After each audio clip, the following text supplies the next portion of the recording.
In episode 2.0 of Unshuffled, we choose the second band to get the Unshuffled treatment. But first, here's our awesome intro music from 7 Planets.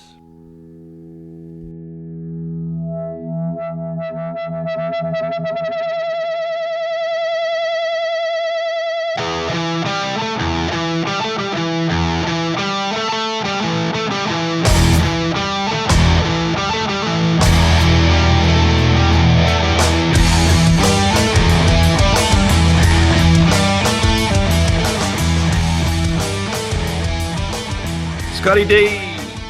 Good evening, Matt. Good morning, Scott. We've reversed roles today. We're still on polar opposite sides of the planet. Yeah.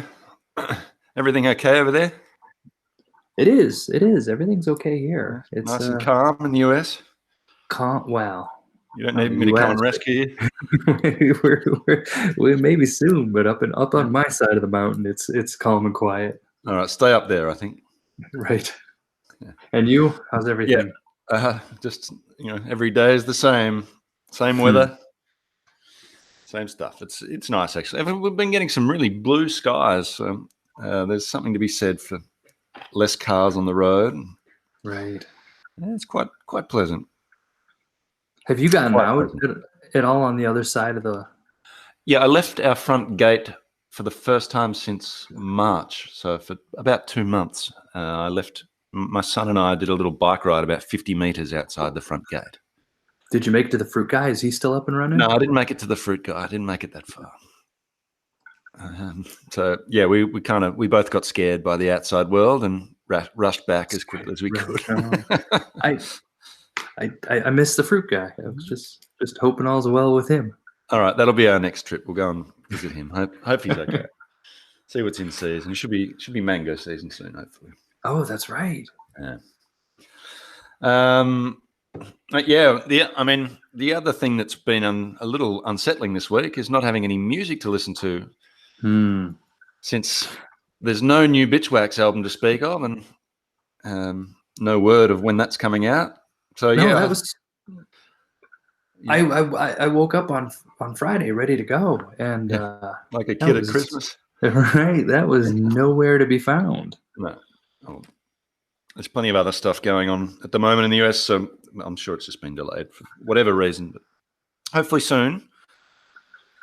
But yeah, I've been a little lost without knowing exactly what to listen to. It's all this whole huge world out there, and and the same as you, I got a little scared. I ran back in. So what have you been craving? What have you listened to? Have you listened to anything? Is there something that you've thought after 3 months of intensive Atomic Bitchwax only, basically listening? Is there some style of music that we're going to see on your list today? There is a style that I intentionally stayed away from. Yeah, me too. So in fact, I kind of intentionally stayed away from stoner rock. Yeah. But a few bands had made the list, and so it was like, I was like, all right, you know what? I'm gonna hold off on that. Yeah. And I'll, down the line we'll return to that. Yeah. But I've kind of in the interim have just sort of been doing a palate cleanser and listening to more old school rap.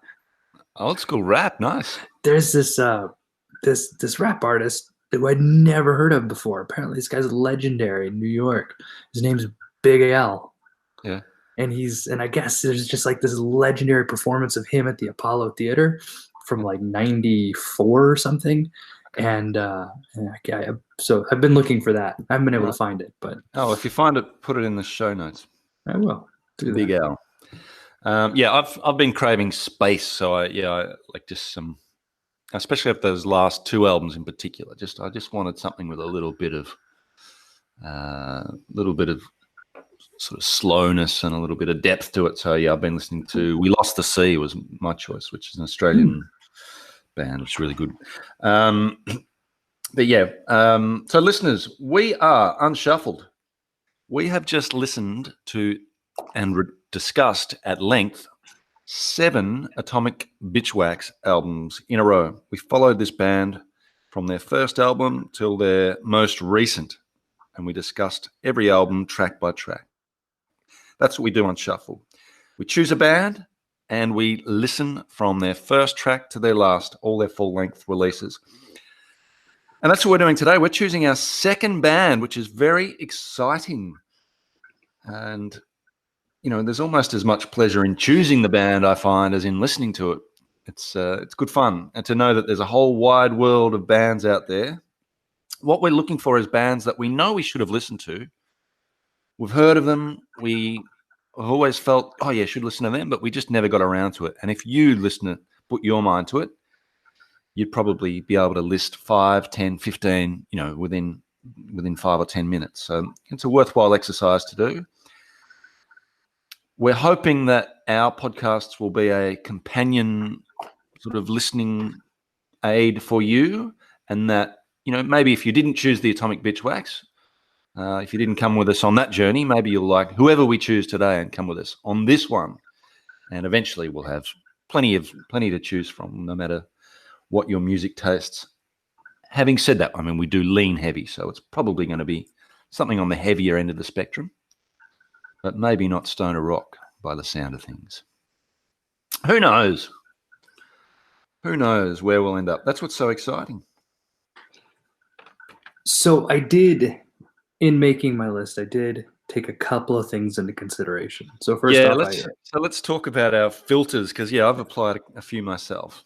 Well, the original list, I think I kind of went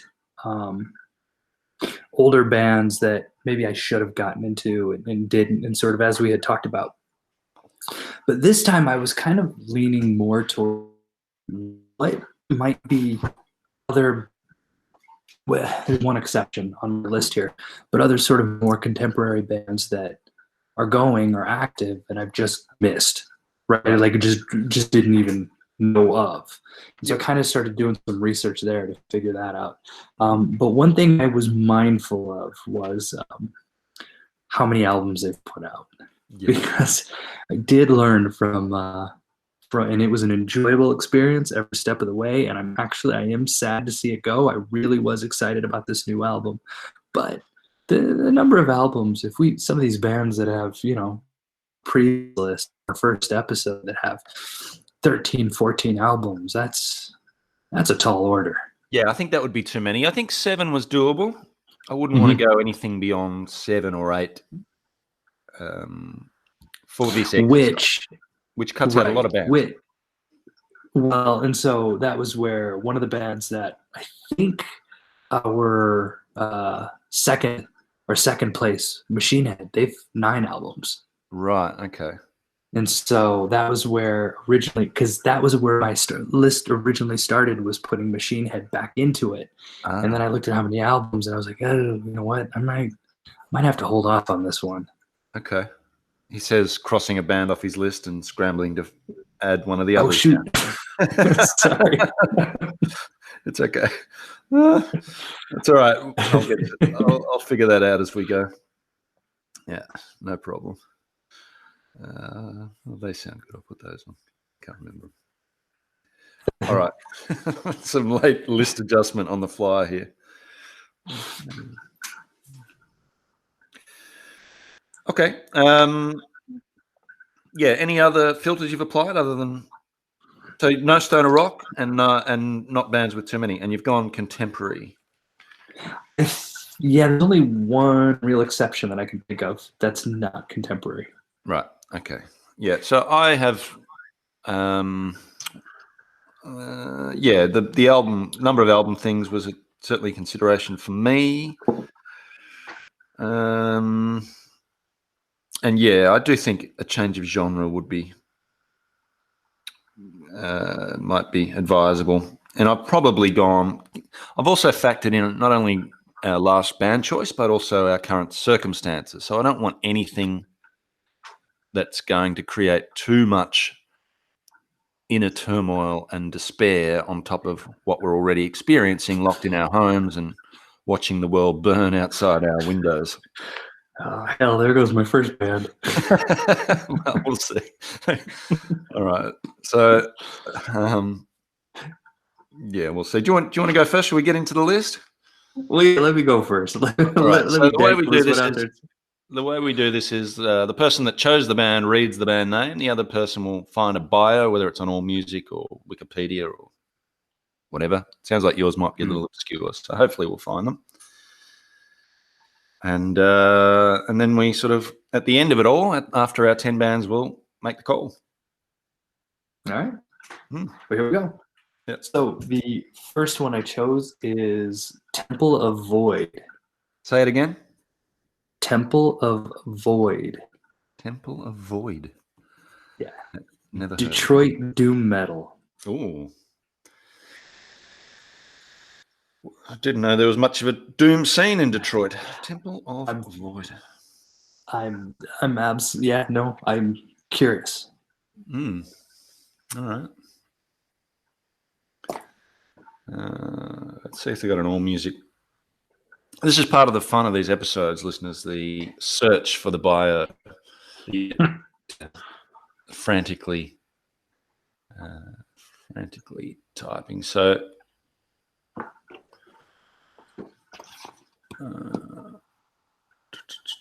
can see the discography. So there's 3 albums. Great album covers. I know, right? Yeah. Temple of Void. I can't find a bio. No, the only thing I found is that they're from Detroit. They started in 2010s. They have. They're on Metal Music Archives. What do they got?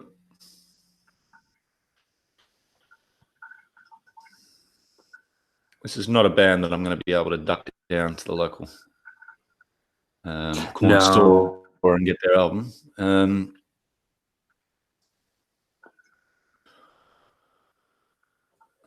Death Doom metal band from the United States released a debut album of Terror and the Supernatural in 2014, so recent. There's a couple of so I mean, it sounds like a sort of intersection between death and doom. So I'll just pick a little bit from. There's a review on Metal Archives. I won't read the album review, but I'll just pick a little bit about the band, and that might help us. So a 5-piece, crushingly heavy.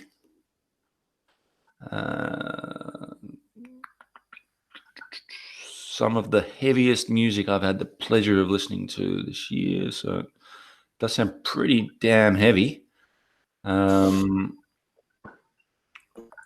Mighty riffs, placing bludgeon above complexity. Completely pulverize the listener with their thick, dirgy sound. Rhythm section, great in-your-face organic drum sound, presence from the bass, guttural growl on the vocals. All right, so yeah, heavy, certainly heavy. Anything more? I mean, what drew you to this band? The album cover. Oh, right. I think their most recent album came out relatively recently, and I had came across just a review of it that I think the review said something to the effect of just the album had no mercy on my ears, and I love that, or something to that effect. Okay, cool. And so you've gone super heavy, and so it doesn't sound. I mean, I don't mind going heavy as long as there's a hint of groove in the riffs, and it sounds like there is that. Detroit Doom, by the way, that was what sold me. Yeah. Okay. Cool. And only 3 albums, so we'd get through that nice and quickly, which might also be a benefit after our 7-album journey for our first band. Okay. Anything more you want to add? Sorry, sorry we couldn't find a more detailed bio, but perhaps we can find one later and stick it in the show notes, perhaps. Temple of Void. I like the sound of it. Crushingly heavy Detroit doom. Had no mercy on my ears. Yeah. My first choice is a band that I've actually seen live supporting Mastodon in Melbourne in 2012. I believe they're French, but you can tell us all about that when you read the bio of Gojira. Stop it. They're on my list. Really? They are. What are the odds? They're on my list. Wow. Okay. We didn't have that on first time around. Okay. We didn't. All right. We're only going to have 9 bands this time. Huh.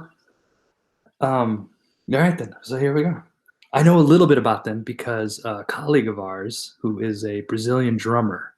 Yep. He, the last time before the world fell apart, he and I were out.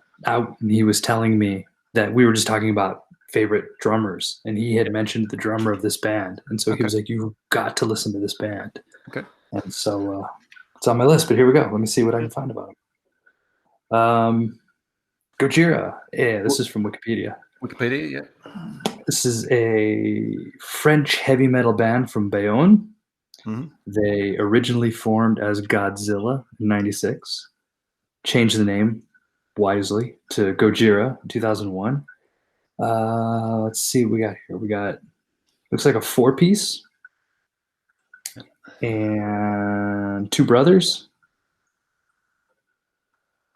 And who's so Mario Duplantier is the drummer, and that must be the guy that our colleague was. Anyway, they're death metal, groove metal, and technical death metal. They were on Roadrunner. Not many band changes. They've had 6 albums, but there's only one fella that's come and gone. I've got them down for 7 albums. Am I missing one? Let me see here. 2, 3, 4, 5. Yep, you're right. 7. 7, yeah. No, wait. I'm only counting 6. Terra Incognita, The Link from Mars to Sirius, The Link Alive. Oh no, that's probably a live one. Oh, okay. Yeah, 6 studio albums. You're right. So, yeah. Okay, so it's a bit of a combination of styles. So sort of deathy thrash. Yeah, but with a touch of groove and prog.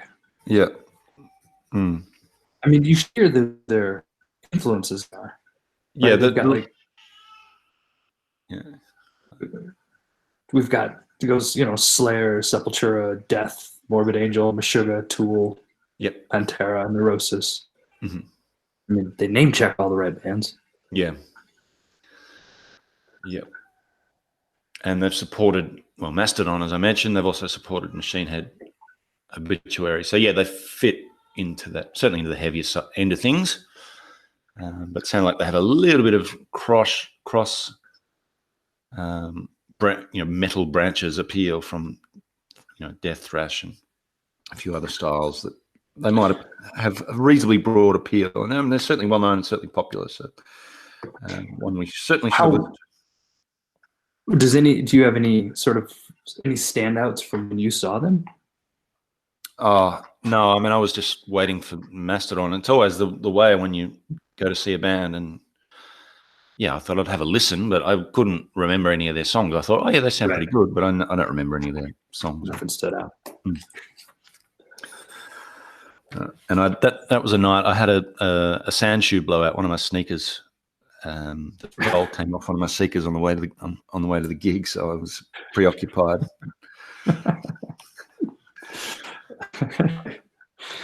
All right. So shall we move on to my number 2?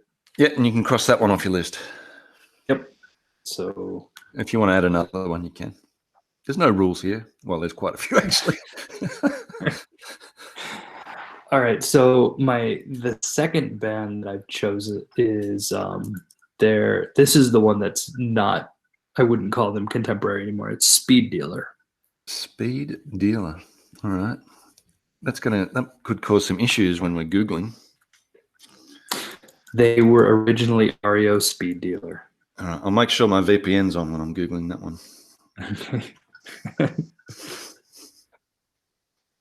It is true. If we would depict them, then that would mean we're two bands back to back where we can't wear their shirts around town. Speed Dealer Mums.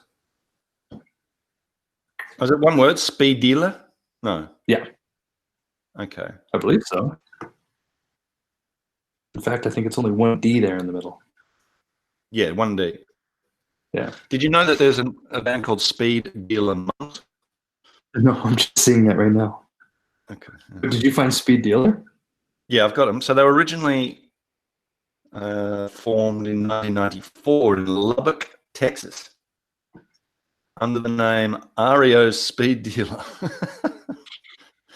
but was served a cease and desist order from REO Speedwagon and shortened their name to Speed Dealer. In 1998, they released their debut self-titled album on Royalty Records. The following year, the hard-rocking foursome made up of singer-guitarist Jeff Hirschberg, bassist Rodney Skelton, drummer Hardin Harrison, and guitarist Eric Schmidt released their follow-up record, Here Comes Death, on the same label. Royalty Records went bankrupt soon after the band's second release, leaving Speed Dealer to their own devices for exposure. Labelless and musically driven, they played 309 shows in 1999 to stay in the public eye, pairing with such like-minded aggressive rockers as Zeke, Fu Manchu, Neurosis, and Gua. Their efforts finally paid off when Palm Records A&R man Michael Alago, who signed Metallica to Elektra and White Zombie to Geffen, contracted the band to his label. Palm Records re-released Here Comes Death in 2000 and Second Sight in 2002. So, yeah, in terms of the releases, you'd be starting with 2000 would be their first album we'd look at, which would be Here Comes Death, which was the re-release of Here Comes Death on Palm Records. And then there's self-titled Second Sight. So there's 1, 2, 3, 4, 5, 6, I think, by my count. Speed Dealer. Yeah, I counted 6. Yep. Okay, so this sounds a little. So what do we got? Zeke, Fu Manchu, Neurosis, and Gua. So yeah, I guess stonery. Yeah, it's close, isn't it? Yeah. Stonery, so rock from Texas. You know, Neurosis made my original list. This is the second time we've mentioned them now because they were an influence for Gojira, and then but I took them off because they have 11 albums.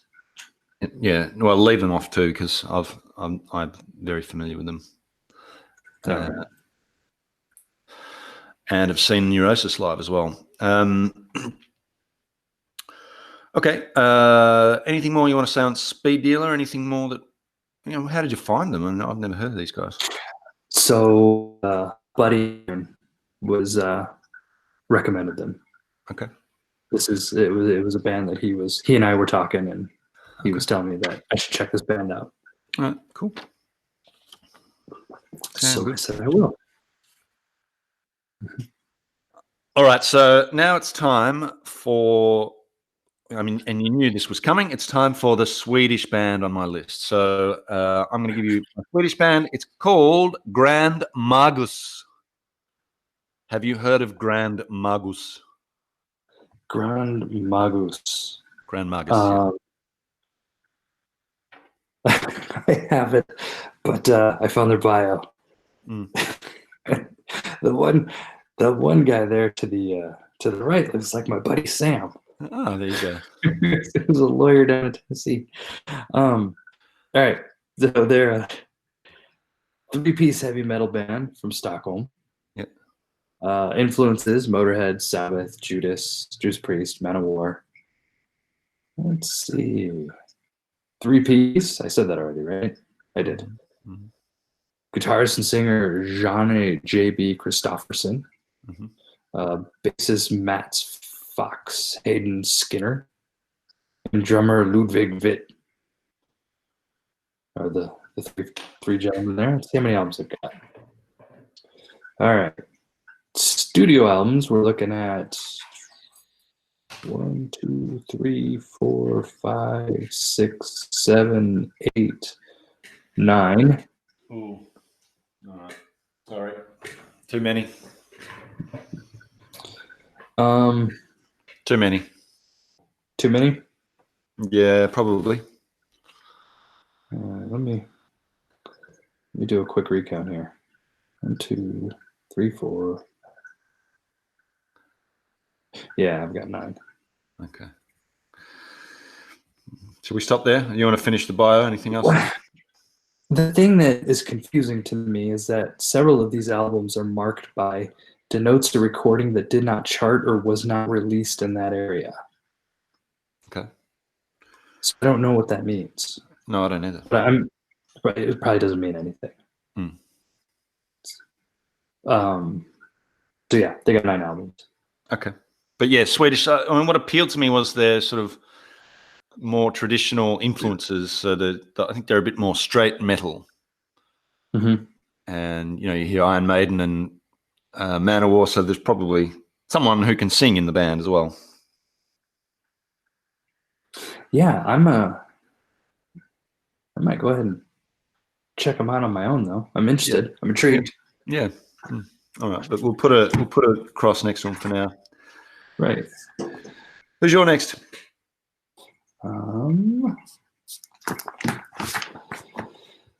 Next for me is a band called Pale Grey Lore. Oh, okay. Yep.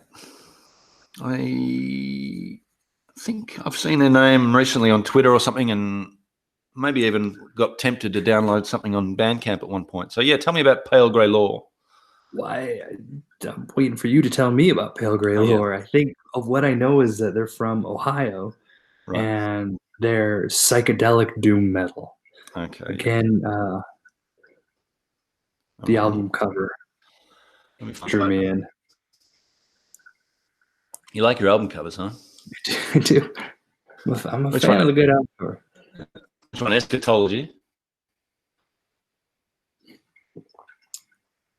Sorry? Eschatology, was that the album that appealed? Is that? I'm not sure. I'd have to look. Is that the newest one? Because I think there was a same thing showing up on Twitter. Okay. Yeah.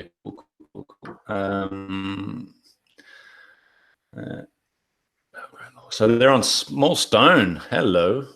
Hey. No all music bio. Yeah, it'd be nice to have a Small Stone band. Heavy Psych Garage Doom from Columbus, Ohio.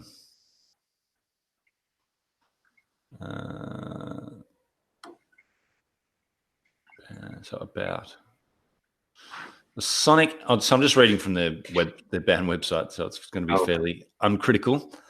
These Sonic alchemists from Columbus, Ohio, synthesized psychedelia, riff rock, post-punk, and doom metal into a vital sound that's all their own.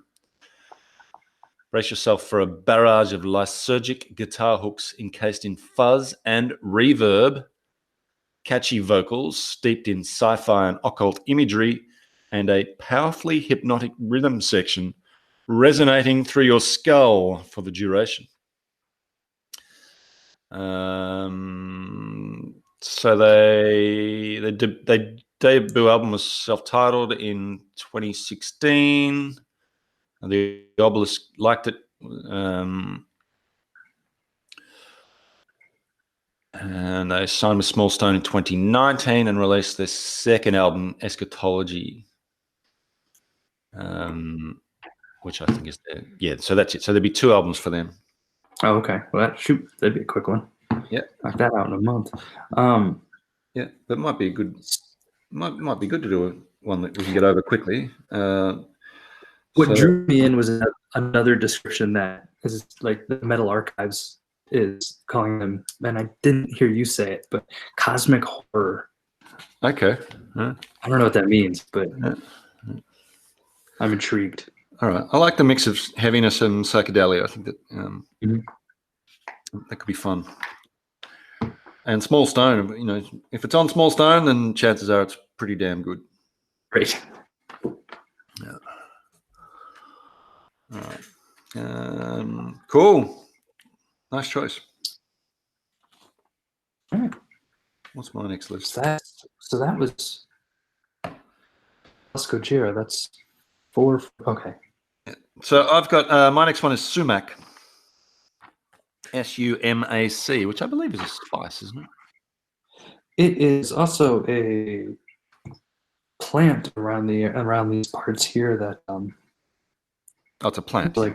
It's like poison ivy. Yeah, causes a skin rash. But they make yeah, I guess. I'm not. That's all that's coming up right now. Here we go. Sumac is from Wikipedia again. Yeah. American Canadian post metal band from 2014. It's got Jesus. There's a lot. Somebody was heavily active in writing their Wikipedia. Yeah, probably themselves. Page here. Looks like they're a 3-piece. They're on Thrill Jockey. They are musician Aaron Turner, started working on new metal material, eventually becomes Sumac. After creating the skeletons of a handful of songs, turned it like their whole story is here. Right. Let's get to the interesting bit. Yep. So Aaron Turner, just for if you're not familiar with Aaron Turner, he was the sort of driving force behind ISIS and also a member of Old Man Gloom. Oh, yeah. Yeah. And the bass player, Brian Cook, is in Russian Circles, who I also like and listen to a lot at the moment. And formerly of These Arms Are Snakes. Mm-hmm.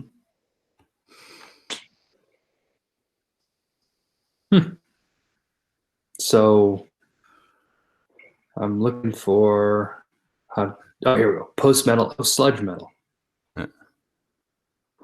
I like a bit of sludge. Yeah. They've got 5 albums. Yeah. 4 albums. One of them live. Okay. Yeah. And it looks like do you know Keiji Haino? Keiji Haino? No. They've done Japanese 2 albums. Noise legend. They've done 2 albums with him. Which band was he in? I don't know. He is a Japanese musician, does free improv, noise music, minimalism, and drum music. Okay. All right. So yeah, sludge. So they're probably going to be heavy. Intense punching sludge metal. Maybe I've overreached there. Intense and punishing, but anyway, probably very good if Aaron Turner's involved. Well, and they're on Thrill Jockey. I don't know Thrill Jockey. They've got I think Trans Am, Tortoise. I don't know.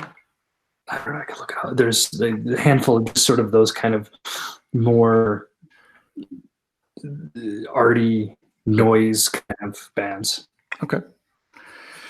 All right. So that's it. Sumac, your turn. All right. So my next one is Zeal and Ardor. Say it again. Zeal and Ardor. Zeal and Ardor. Yes. It is this one. I'm intrigued by the bio. Okay. Let me find it. All right. I'll go with Wikipedia for these guys. So they are a Swiss American avant-garde metal band started and led by Manuel Gagnon, a Swiss-American musician who had previously created a chamber pop project called Birdmask. The band mixes sounds of African-American spirituals with black metal. What? Right. I know. That's amazing. The first album featured elements of soul, melodic death metal, black metal, Delta blues, folk, gospel, jazz, and lo-fi influences. Several instrumental tracks feature electronic and drum and bass tracks. The band frequently utilizes tremolo guitar and blast beats. It's black metal meets Motown. That's amazing. Okay. Oh, they also that Gagnon guy has also listed writers Philip K. Dick and Octavia Butler as influences on his music. So, there you go. I read a Philip K. Dick novel a few weeks ago. I've got I teach Octavia Butler. Oh, there you go. That sounds like an amazing mix. Wow. So, how many albums? Discography, let me see. So, only 2.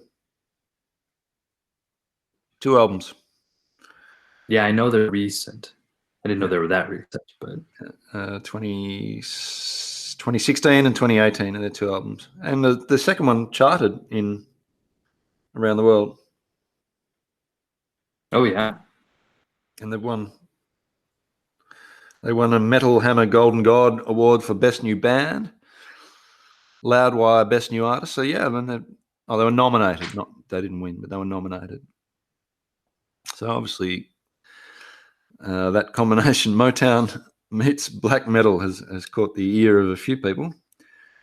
And the Swiss, I don't know what city they're based in. The project started in New York City, but is now based in Basel in Switzerland. Yeah.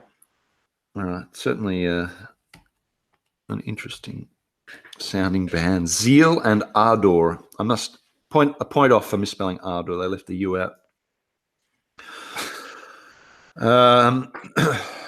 Anyway. All my right. choice. What do you get next? My choice.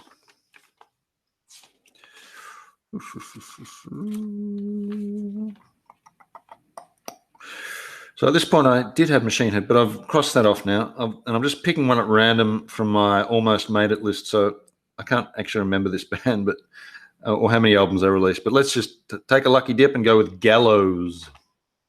Gallows. Yeah. Seem to recall. I'm gonna have to dig a little bit deeper here on the Google machine. There we go. English hardcore band, formed in 2005. Looks like a 4-piece, but it had some change in members. So that's always fun. We have those conversations. Ooh, they even changed singer. Right. There we go. 4 albums. Orchestra of Wolves was their debut in 2006.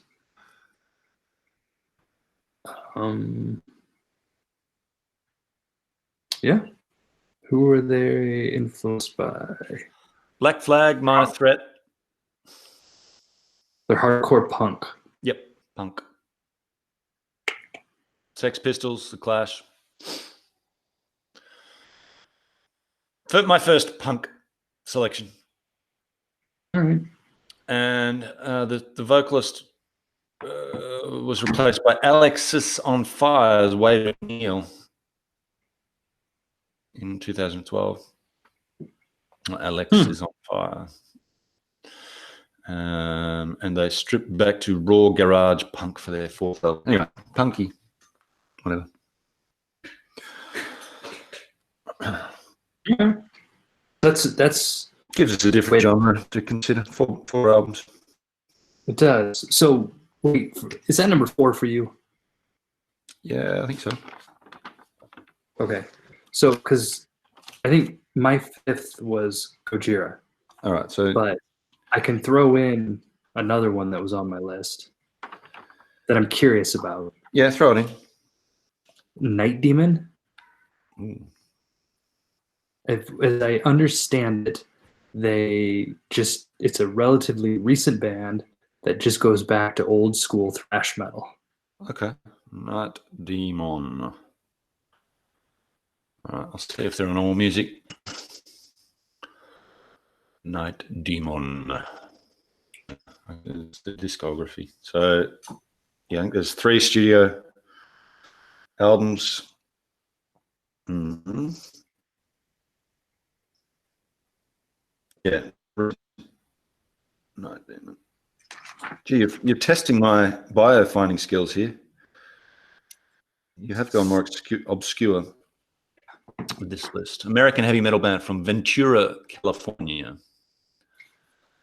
Among a number of bands participating in the resurgence of traditional old school heavy metals in the 2010s. They regularly perform at heavy metal festivals worldwide. So there are the vocalist plays bass, as we had on with the Atomic Bitchwax. We've got drums and backing vocals from Dusty Squires, and guitars and backing vocals from Armand John Anthony. Been active since 2011, and yeah, not many albums to get through. What's that? I think there's 3 albums, but yeah, as you said, old school metal, performed by a new band. Darkness Remains is their 2nd album and most recent in 2017. And was well received by Metal Hammer and some other press. And they played plenty of festivals, including the Rock Hard Festival and Bang Your Head Festival in Germany. And they played at Wacken, the largest heavy metal festival in the world. So yeah, they're finding some appeal with their old school recipe, Night Demon. Where do I say? California. Yeah. Ventura. All right. Old school thrash. Your list has been heavy on the G's, so I'm curious to see what number 5 is. All right. I hadn't realized. I hadn't either until I realized I've just written them all down. All right, so I've got let me go with an Australian band now called Carnivool with a K and a double O. Carnivool. Carnivool. All right, I got it. Sydney. Let's see what we got here. They've also got a Wikipedia page from Perth. Oh, look at that. That's Perth. Perth near just around the Perth near just around the corner from where just across the ditch there. where we do our day jobs. Yeah. Let's see. Ian Kenny on vocals, Drew Goddard and Mark Hosking on guitar, John Stockman on bass, Steve Judd on drums. It looks like 5-piece. Emerged from they've been together. So it's high school, 97. That's 3rd album. Was released. Here we go. We've got how many albums? 3 albums. First one, Themata, was in 2005. Most recent one, Asymmetry, was in 2013. Are they still with us? Don't know. I haven't heard much about them lately. No. The drummer left, started a Nirvana tribute band. Oh, okay. Looks like they broke up. The lead singer is now for a band Birds of Tokyo. Right. And the drummer plays with the Veronicas. Okay. and the bassist now plays in a band called Floating Me. Right. Any of those? They won the best hard rock heavy metal album. Um, but I don't know who they won that from. Oh, Australian Recording Industry. Yep. And they beat out Airborne and the Amity Affliction in order to win that in 2013. Yep. They sounds like they had songs, 6 songs featured in Triple J's Hottest 100. Mm-hmm. Triple J always releases that end of the year sort of collection of artists doing covers of other artists. Yeah, they have that on their breakfast show, I think. Yeah, I'm a fan of that. Yeah, all right. I think they sort of started with a fairly new metal kind of sound and then progressed, according to AllMusic, they progressed into a more progressive style, heavily influenced by Tool on their second, third album. So a little bit new metal-y, quite melodic, I think. The singer can actually sing. And they were very, very popular in Australia. And they signed to an American label as well for Themata. Oh yeah. There's nothing here that actually says, oh, they did well in Australia. Yeah. Geez. Asymmetry went #1, Sound Awake, their second album was #2. There's nothing here that actually says they broke up. Right. So they might just be on the hiatus. They might be dormant.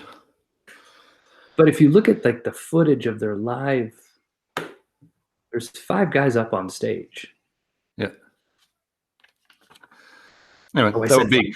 They were big. And if they ever do a reunion show, it might be in Perth, and maybe we could go and see them. Oh, if we're ever allowed to go see shows again. Yes, on the off chance. Right. All right, well, we've got a lot here. I mean, and yeah, I did have Machine Head on my list originally just because we discussed them first time around and almost chose them, in fact. Thankfully, we didn't because we'd still be going. Obviously, given that Gojira was on both of our lists, that has to be a prime candidate. Yeah. So there's, of this, I guess there are 3 out of our lists. There are 3 that I'm really intrigued by. Yep. And I think this is part of the joy of why I don't try to do too much. Like I like kind of hanging back and letting you do research on the bands that I've chosen. Yep. Just because it helps the elimination process too. Yeah. But I'm intrigued by Gojira, the fact that we both came to the table with it, and then, as I said, our colleague was pushing it. Yep. I know nothing of the Australian metal scene, so I'm intrigued by Carnival and Zeal and Ardor. Okay. I am intrigued by Gojira. Yes, I think is probably favorite at this stage. I do like the sound of Pale Grey Law. Despite having, what was it, only 2 albums, I think some psychedelic doom would be lovely, especially given that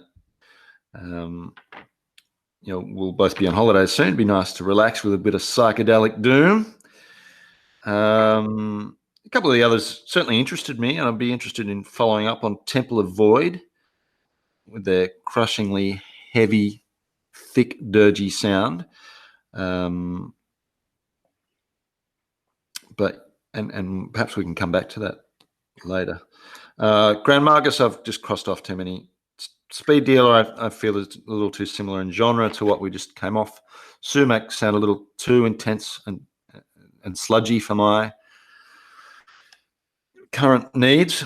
Zeal and Ardor, it sounds intriguing. Certainly has me curious to have a listen. I'm worried it might be a bit gimmicky.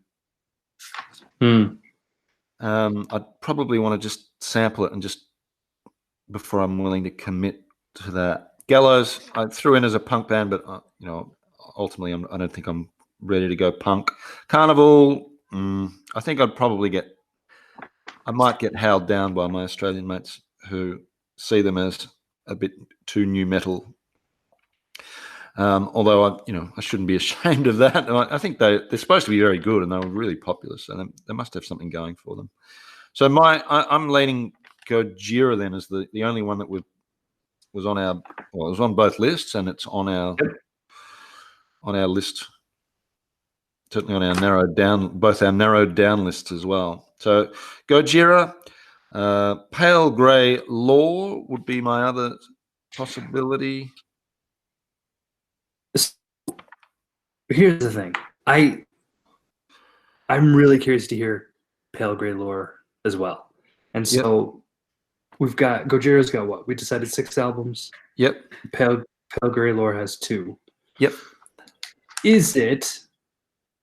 Here's my question. Yeah. Or does this disrupt the spirit of things? Right. What if we just pick the next 2 bands now? Yeah, we could do a short one and then Gojira after that. That's my thought. Pale Grey Law, then Gojira. Right. Yeah, I'm keen for that. It means we're not going to get an episode 3.0, but our listeners will adjust. We could cut this and rig episode 3.0. What band do you think? I think Gojira. What do you think? Yes, we agree. Wow, that was easy. Okay, there's episode 3.0. It was 3.0 seconds. All right. I like Pale Grey Law. I like the fact that it's only 2, so it's a quick one. We're in and out before, and we're not straight back into another lengthy journey. I also like the fact that it's on Small Stone, and they've been great to us in our short time on this podcast, and I have long admired that label. So, I'm happy to go with that. Bit of Pale Grey Law, psychedelic doom. I like it. Yeah. All right. Well, let's go with Pale Grey Law, and then straight into Gojira in a few weeks once we get through that, assuming there's no Atomic Bitchwax album in the meantime to go back to. Right. Circle back to. Yeah. But we can always we'll just file these. If that comes out, then we'll do that one as well, and file them all together. So yeah, a bit of doom. I like doom. So we're going stoner rock, and now we're going doom, psychedelic doom, and then we'll psychedelic doom from Ohio. Yeah, from Columbus, was it? I don't remember. And then we'll loop back and do some thrashy death, and after that, who knows? Maybe some Motown meets black metal. We'll see. We'll have to replenish that list. Yeah. All right. That gets us through. We've got a bit to listen to. Pale Grey Law from Small Stone. So I'll be downloading from Bandcamp. I might get them to send a CD or something to your address in the States. While I do that, see what they got. All right. Well, let me know what you want to do about that, because we'll have that conversation. Okay. Pale Grey Law. All right. I'm excited. This is great. I'm looking forward to some psychedelic. I'm absolutely ready to do this. Yeah. All right. And I'm nice to know that I don't have to think about what band to choose now. I was really quite stressed by it. I'm ready to jump into this, but I'll still look for that Big Al live at the Apollo. Yeah, see if you can find Big Al, and we'll get this show posted and we'll get listening. Now, listeners, if you didn't join us for the Atomic Bitchwax, you still can. They're still there, and they're always going to be there. So go check them out on our website, unshuffledpod.com. Contact us via Twitter at unshuffledpod, or send us an email at unshuffledpod@gmail.com. Yeah, so contact us and join us on the journey, the 2-album journey into the psychedelic doom of Pale Grey Law. You can go out and grab your copy now from Small Stone, download it from Bandcamp, pay the money, get yourself the physical version of it if you can, and I think there's something to be said for that. Hopefully there's some vinyl there for you, Scotty. I know. I'm going to look. There should be. There usually is with Small Stone. Yeah. They're pretty good with their vinyl. Yes, I'm still waiting on my my Gravitron. Yeah. Oh, It's on its way. sure. No doubt. Yeah. All right. Yeah. Well, this is exciting. I'm looking forward to this. Thank you, listener, for joining us as we went through this. This is an exercise you can do yourself, you can do with a friend, or you can just come on the journey with us and treat us as your friends for the next 2 albums at least along the way. All right. Thank you, Matt. Thank you, you, Scott. everybody. Hello, Virginia. And Yeah. thank you out there. Stay safe, everyone. Focus on the missions into space rather than the trouble on Earth. And listen with us. Join us on our journey as we continue the musical intentionality. Thank you, everybody.